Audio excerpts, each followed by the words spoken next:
Sinampahan ng reklamo sa House Ethics Committee ang isang makakaliwang kongresista.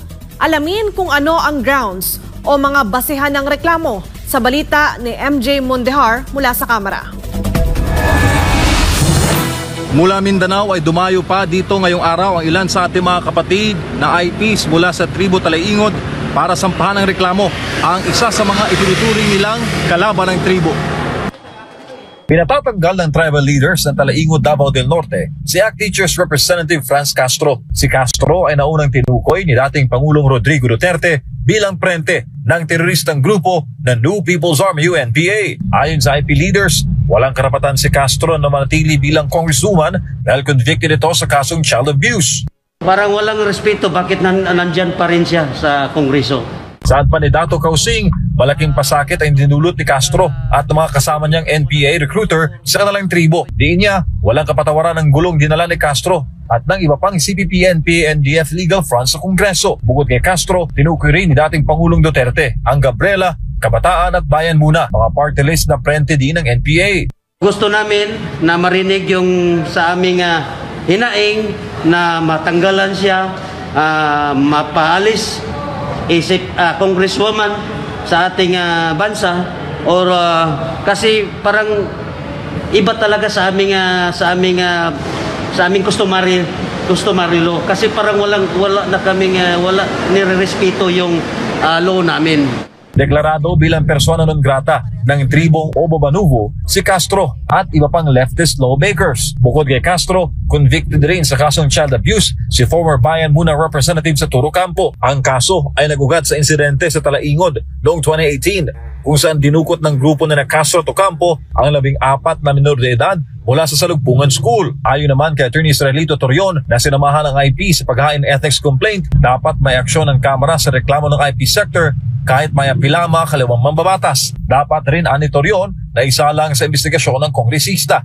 Nakikita naman namin at natin na convicted na siya sa Regional Trial Court and even if it is on appeal, before higher courts, but the administrative aspect of the crimes that she committed should be likewise under investigation.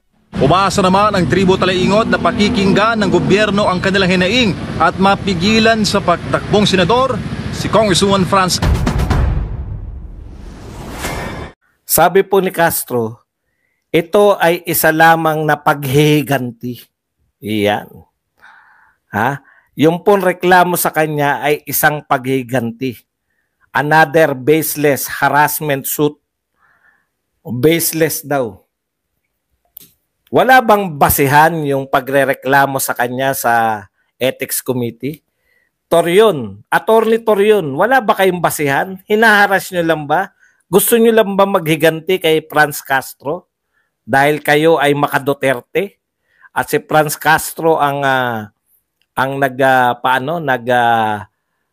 paputok ng confidential fund? Balikan natin yung sinabi ni Attorney Torion. Baka nga naman trump up charges lang to, no? At ito po ay sinasabing baseless harassment. Okay. The basis of which was her conviction for allegedly endangering minors in November 2018. Conviction mo yung basis eh. Paano mo sasabihin na walang basis? Baseless, no? Trump up. Meron pong basis. Ang basis po, convicted ka.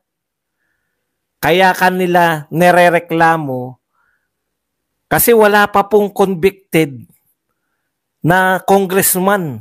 Sa pagkakatanda ko po, first time to na congressman na convicted na nagpapakulong ng mga abogado. Kaya ka binubueltahan ngayon. Ngayon, pag hindi ka na congressman, wala ka ng power. Tignan po natin, wag po natin pangunahan dahil baka naman isuspend lang. Pero hindi. Yung hindi convicted, tinanggal nyo. Dahil sumayaw lang. Isa pa po, nakakalimutan ko. Isa rin sa mga dahilan kung bakit tinanggal. Ito po, ayon kay Tebes po, ito po, when a member of the House of Representatives is designated as terrorist, it poses significant threat to integrity and dignity of institution. So, dinesignate daw po itong si Tebes na isang terrorist. Hindi po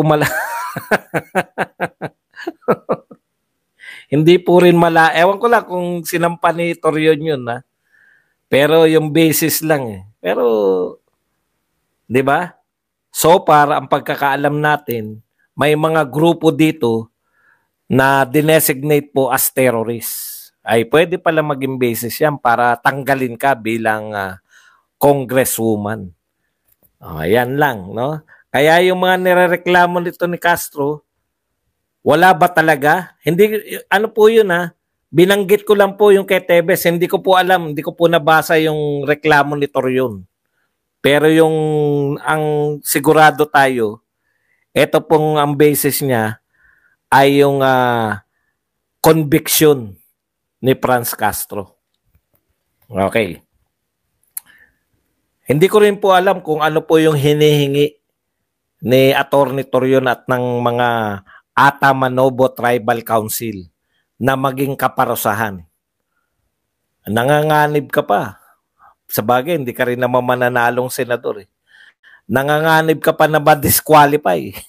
Happy birthday sa iyo, John Wick. Okay. Yan lang po mga kapatid ang ating topic ngayon. Ngayon kayo pwedeng magtanong, pwede po kayong magbigay ng reaksyon. Kanina lang gusto ko lang patahimikin yung ano. Ngayon, pwede mo na akong engage. Asan na yung fans ni ni Oli? Ang tindi, no? Alam mo, late na yung ano mo. Halatang hindi ka talaga banateros eh. Alam mo kung bakit? Ayan, no, may banateros dito. Ang pangalan niya Banateros. Ano ba? Yung mga Banateros po may ganito. Sino ba yung Banateros natin na may pangalan dito? Mag-comment ka nga, madam. Sino na nga yung may Banateros tayo rito eh. Yan po ang mga totoong Banateros, may pangalan na Banateros. Asa na ba yun? Madam, kung nariyan ka pa po, mag-comment ka lang. Para ipakita lang natin rito kay Jerry De La Cruz. Banateros Laarni. Di ba? May nakalagay na Banateros. Lalain ba o Laarni? O ano ibig sabihin yan? Welcome po mga Banateros dito. Yung ginagawa mong trabaho lang na pag-awayin kami ng mga Banateros. Yung height po ng away ng mga Banateros at saka mga Bisdakeros, hindi po natinag yung soloistang si Badung. Kaya ngayon pa ba ako, ikaw makakatinag sa akin? Una muna, sino ka muna? Ano papel mo sa buhay? Di ba? Kawawa naman sa si Oli. Ibig mo sabihin, minamaliit mo ba si Oli? Bakit mo, kung gamitin yung pangalan ni Oli, gano'n na lang? Ngayon, papatulan na kita. Ngayon, tama na. Hindi, dapat. Control F nga tapos type mo, hinahanap mo, boss. Hindi ko po alam. Kung paano magpakape sa live, di ko matutunan. Froilan, pindutin mo lang yung dollar sign dyan. Yan. Prof. Buds, ayaw ni Jerry magtanong, ito boss, opinion mo sa 100 kilos na uranium na nahuli. Yun nga po, no? Alam niyo po, grabe po yung 100 kilos na uranium na dito binibenta. No? Kasi ayon kay SAS, sa ibang bansa, nag-research siya. Magaling sa research si SAS eh. Ang mga pinag-uusapang benta po ng uranium, 1 kilo lang dito po, 100 kilos sa atin. Grabe po rito, nagiging ano po rito, yung lahat na po ng illegal, pwede nang, parang ang pinapakita po niyan, yung ibig sabihin po, kasi yan yung ginagamit sa, sa nuclear weapons. Ibig sabihin po, kung 100 kilos yan na huling binibenta dito, imaginein mo makapagpapasok ka sa Pilipinas ng 100 kilos na kahit na anong bagay na hindi